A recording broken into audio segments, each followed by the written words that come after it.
नमस्कार, दिन भर की बड़ी खबरों में आपका स्वागत है। मैं हूं आंचल। आज इस बुलेटिन में बात होगी धरने पर बैठे राहुल गांधी की।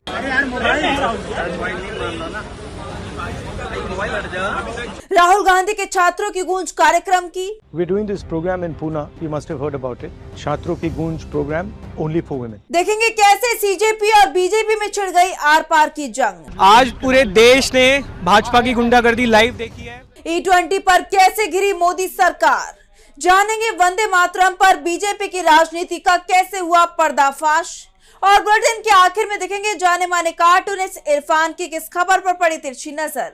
लेकिन दिन भर की तमाम बड़ी खबरों से पहले एक नजर आज की सुर्खियों पर। बिहार एनडीए में नई सियासी जंग। आरएलएम प्रमुख उपेंद्र कुशवाहा ने नीतीश कुमार के बिहार की राजनीति से फुर्सत लेने की कही बात। पूर्व सीएम की राजनीतिक विरासत पर ठोका अपना दावा। महाराष्ट्र में भर्ती परीक्षा में धांधली के आरोप। अभिजीत दिपके ने एमएमआरडीए जेई टॉपर पर उठाए सवाल। सुप्रिया सुले ने की परीक्षा रद्द करने और बॉम्बे हाईकोर्ट की देखरेख में स्वतंत्र जांच की मांग। धार भोजशाला के पास 500 नमाजियों ने अदा की नमाज। छावनी में तब्दील पूरा इलाका। हिंदू संगठनों ने किया हनुमान चालीसा का पाठ। पंजाब के पूर्व डिप्टी सीएम सुखबीर सिंह बादल को झटका। मानहानि मामले में सुप्रीम कोर्ट से नहीं मिली राहत, कोर्ट ने खारिज की याचिका। और शेयर बाजार में मामूली रहा कारोबार। 3 अंकों के उछाल के साथ 77,540 पर बंद हुआ सेंसेक्स, जबकि 20 अंकों की तेजी के साथ 24,252 पर बंद हुआ निफ्टी। ये तो थी सुर्खियां। अब बात आज की सबसे बड़ी खबर की।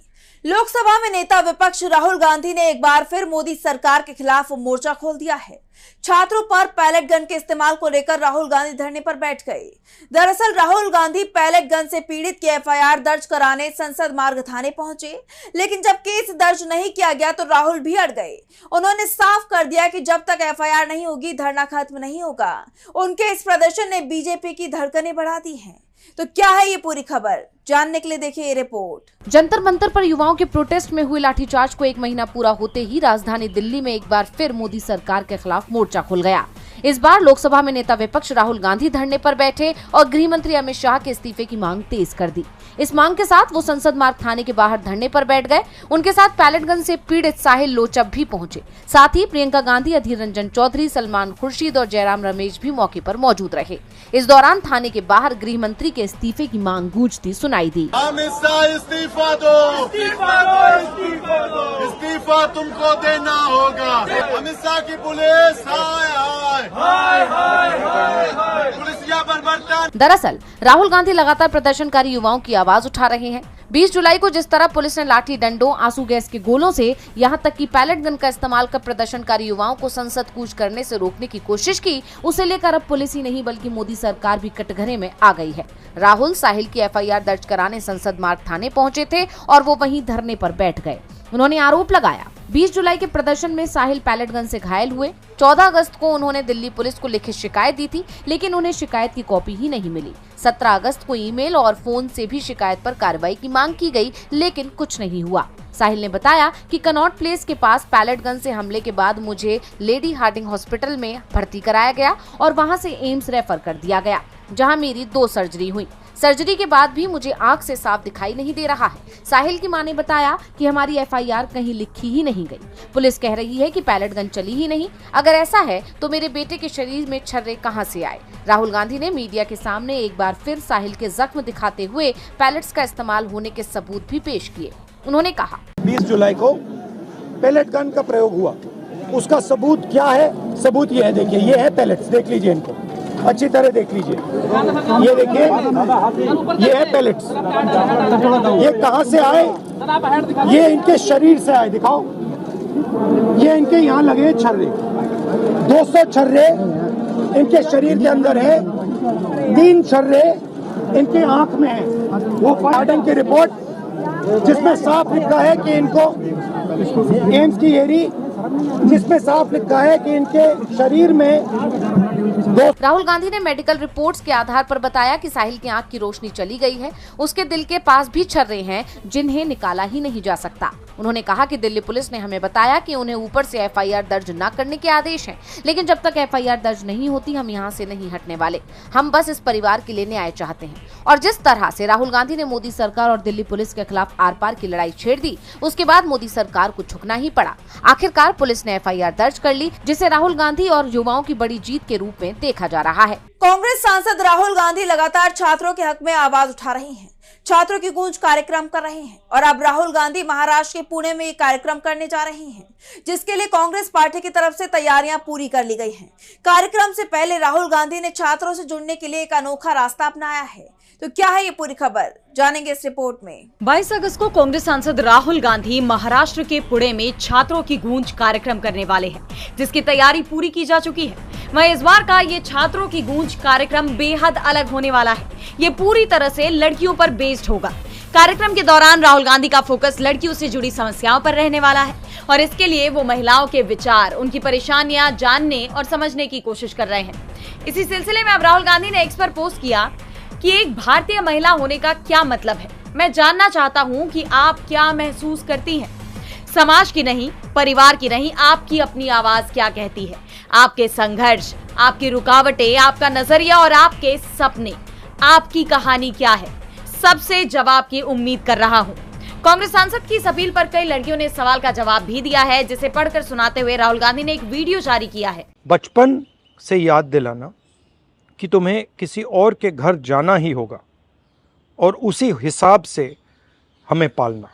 Being told we can't dress how we want because men might lose control. वहीं अब राहुल गांधी की हुंकार से मोदी सरकार की मुश्किलें बढ़नी तय मानी जा रही हैं। इसलिए बीजेपी की तरफ से भी राहुल गांधी के कार्यक्रम को रोकने की पूरी कोशिशें की जा रही हैं। आपको याद होगा कि जैसे ही राहुल गांधी ने पुणे में कार्यक्रम का ऐलान किया था, वैसे ही महाराष्ट्र में कर्फ्यू लगाने का आदेश दे दिया गया था, जिसे राहुल गांधी के कार्यक्रम में खलल डालने की कोशिश माना गया। हालांकि बाद में 30 शर्तों के साथ उन्हें कार्यक्रम करने की इजाजत मिली है। वहीं इस कार्यक्रम में शामिल होने के लिए अब तक 9500 छात्राओं ने रजिस्ट्रेशन भी करवा लिया है और ये संख्या लगातार बढ़ती जा रही है। राहुल के कार्यक्रम से बीजेपी में खलबली मच गई है, तो वहीं कॉकरोच जनता पार्टी की स्कूल ठीक करो मुहिम अब बीजेपी के गले की फांस बनती जा रही है।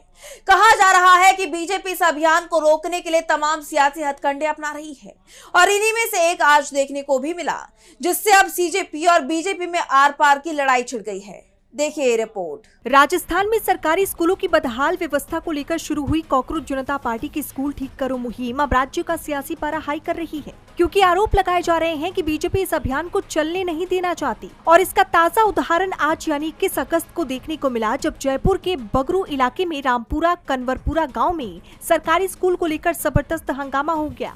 कॉकरोच जनता पार्टी के अभियान स्कूल ठीक करो के तहत पार्टी के कार्यकर्ता गाँव के सरकारी स्कूल की हालत देखने गए, लेकिन ग्रामीणों ने उन्हें भगा दिया। इसके थोड़ी देर बाद सीजेपी प्रवक्ता आशुतोष राका खुद पहुंचे, जहां ग्रामीणों ने उनके खिलाफ नारेबाजी शुरू कर दी। माहौल धीरे धीरे तनावपूर्ण हो गया और देखते ही देखते धक्का मुक्की शुरू हुई। ग्रामीणों ने कार्यकर्ताओं की पिटाई कर दी और उन्हें गांव से दौड़ाया, साथ ही गाड़ियों के शीशे भी तोड़ दिए गए। इस घटना के बाद माहौल गर्मा गया और बीजेपी पर आरोपों की बौछार होने लगी। कहा जा रहा है कि सीजेपी की स्कूल ठीक करो मुहिम से बीजेपी की नाकामी उजागर न हो जाए, इसलिए बीजेपी ये सारे सियासी हथकंडे अपना रही है। इसी बीच सीजेपी प्रवक्ता आशुतोष राका ने बीजेपी पर बड़ा आरोप लगाते हुए कहा, आज पूरे देश ने भाजपा की गुंडागर्दी लाइव देखी है। पुलिस को पता था वहाँ पर पत्थरबाजी पहले से हो रही थी, फिर भी पुलिस ने हाथ खड़े कर दिए। पुलिस ने बोला कि हम कुछ नहीं करेंगे, आपका मैटर है। ये सब कुछ मदन दिलावर के कहने पर हुआ है। हमारे वॉलेंटियर्स के हाथ तोड़े गए हैं, ट्यूब में ये लोग पत्थर निकाल कर बैठे थे। गाड़ियों के शीशे आप देख सकते हैं, गाड़ियों के शीशे फोड़े गए हैं, पत्थरबाजी हुई है। हमारी महिलाओं पे बुजुर्गों ने पत्थर मारे हैं, उनसे गुंडागर्दी की है, उनके फोन तोड़े, हमारे वॉलंटियर्स के हाथ तोड़े गए हैं। तो वहीं रामपुरा कन्वरपुरा गांव में जहां सरकारी स्कूल चल रही है, उस तबेले के मालिक ने खुद बताया कि 3 साल से स्कूल की छत टूटी पड़ी है। शिकायतों के बावजूद मरम्मत नहीं हुई और अब बच्चे स्कूल की जगह तबेले में पढ़ने को मजबूर हैं। स्कूल में पट्टियां टूटी हुई है, कभी भी गिर सकती है। आप देखे नहीं कब से? इसको तो ये तो 4-5 वर्ष हो गए, पर हमने वो एंगलें लगा दी, पर एंगलों का भी विश्वास। तो कोई कुछ कर नहीं रहा है, सही नहीं कर रहा है। सरकार कोई ध्यान नहीं दे रही है। गांव वाले ये देख रहे भाई, देख सरकार ही कुछ कर दे। तबेले में ही पढ़ा रहे हैं। हाँ, तबेले में। तो वहीं सीजेपी के पीड़ित कार्यकर्ताओं ने क्या कहा, सुनिए। यहाँ बीजेपी के और आरएसएस के गुंडे पहले से थे।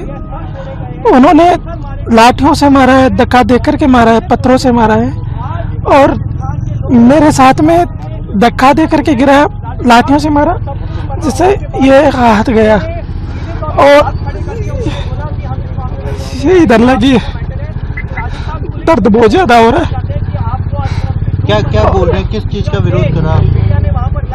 अब पता नहीं उनको क्या दिक्कत है स्कूल ठीक होने से।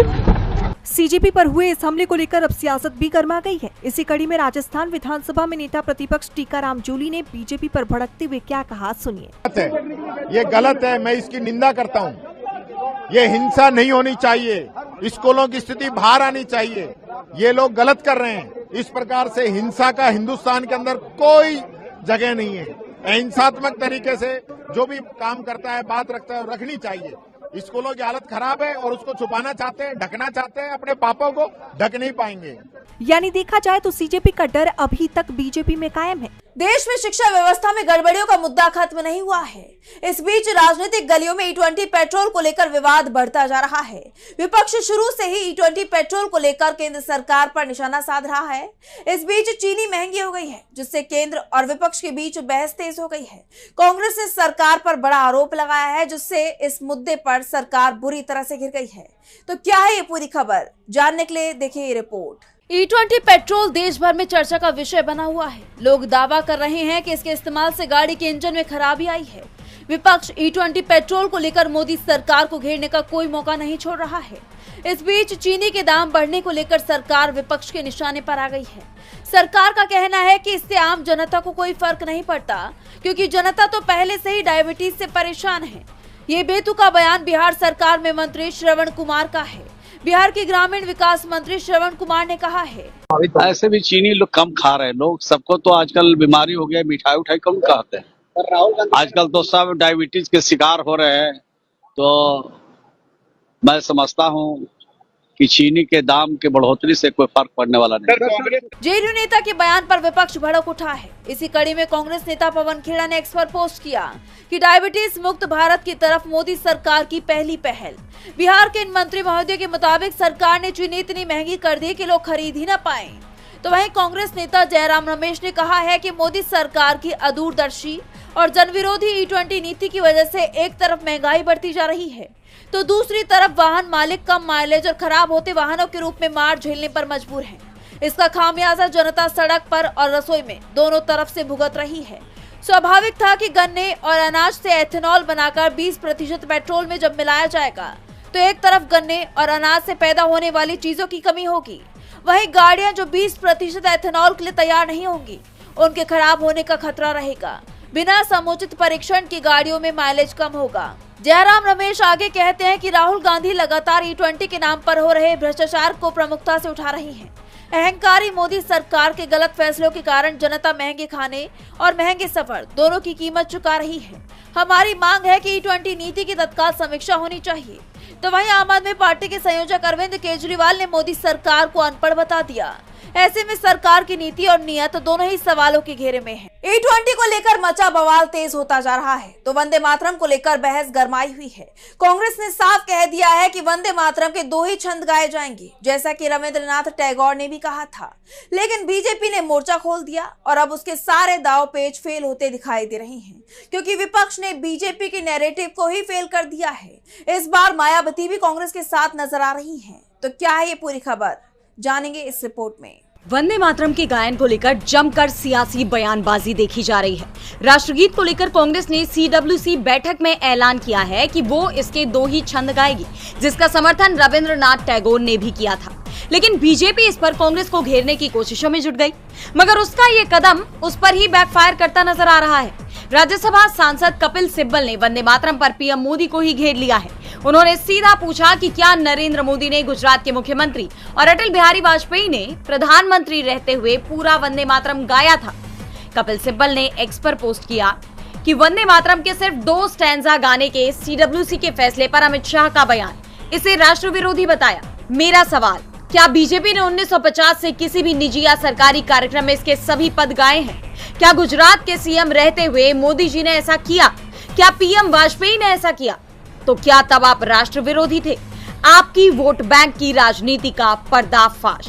यहाँ जिस तरह सिब्बल ने बीजेपी की साजिश का भंडाफोड़ किया है, उसके बाद इस मुद्दे पर राजनीतिक बहस गर्माती जा रही है। बसपा प्रमुख मायावती ने भी बीजेपी को घेर लिया है। उन्होंने सीधा कहा कि ये कमियों पर जनता का ध्यान बटाने की कोशिश है।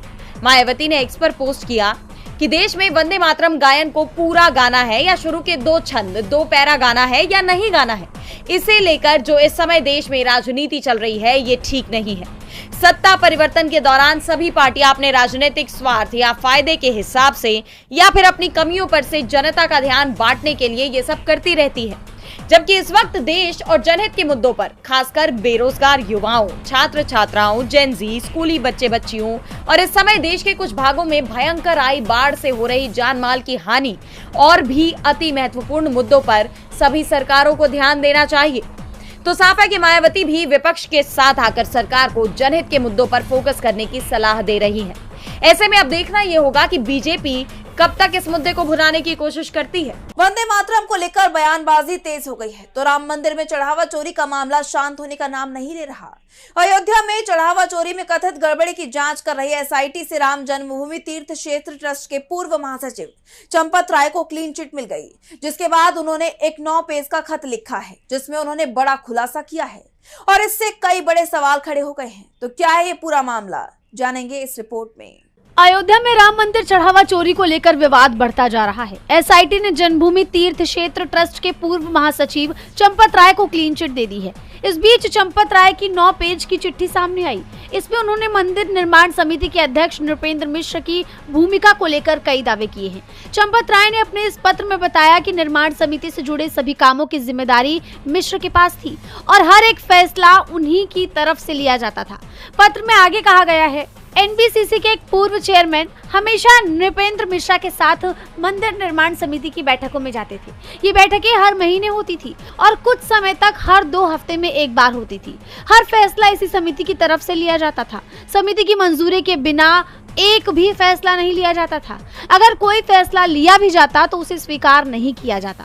अगर कोई काम किया जाता था तो उसे पलट दिया जाता था। मंदिर निर्माण से जुड़े सभी फैसलों में खुद को हमेशा मुख्य फैसला लेने वाला मानते थे। इस बीच आप सांसद संजय सिंह ने बड़ा दावा किया है। उन्होंने आरोप लगाया कि एसआईटी की रिपोर्ट का पन्ना नंबर 6 गायब कर दिया गया है, जो अब उसके हाथ लगा है।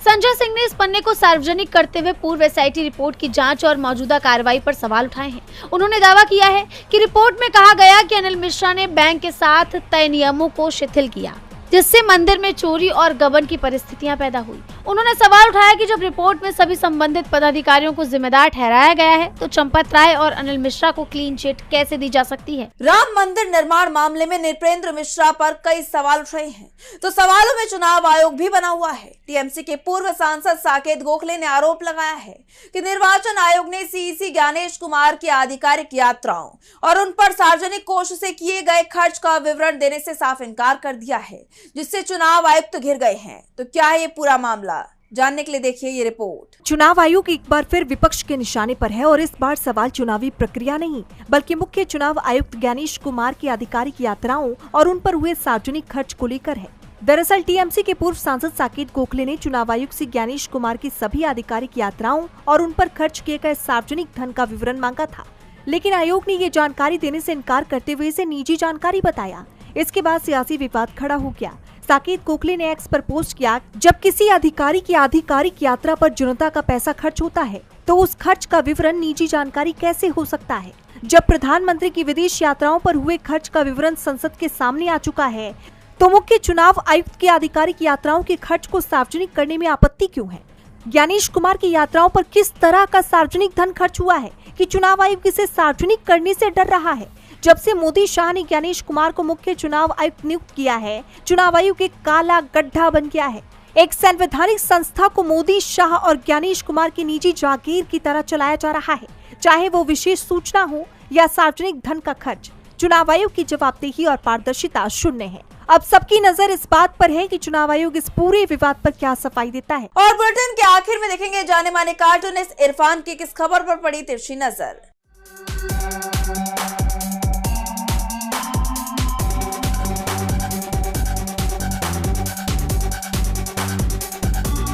लगता है राहुल गांधी के लिए अब दिल्ली ज़्यादा दूर नहीं रही है, जहाँ तक कि छात्रों के ऊपर पैलेट गन चलाने का मामला हो या लाठीचार्ज का मामला हो, इसके ऊपर उन्होंने इतना दबाव डाला, इतना ज़्यादा आंदोलन वगैरह किए हैं, इसको लेकर के सुप्रीम कोर्ट ने एक जांच समिति भी बना दी है।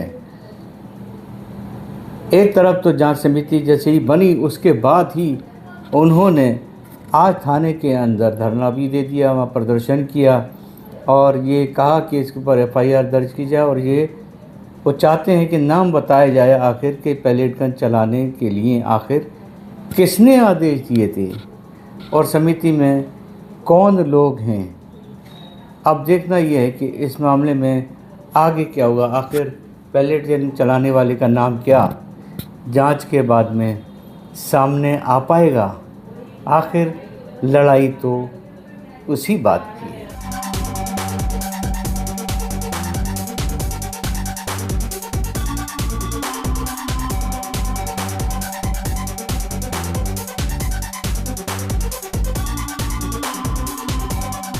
बहुत बहुत शुक्रिया इरफान जी। तो आज इस बुलेटिन में इतना ही। आप देखते रहिए DV लाइव। नमस्कार।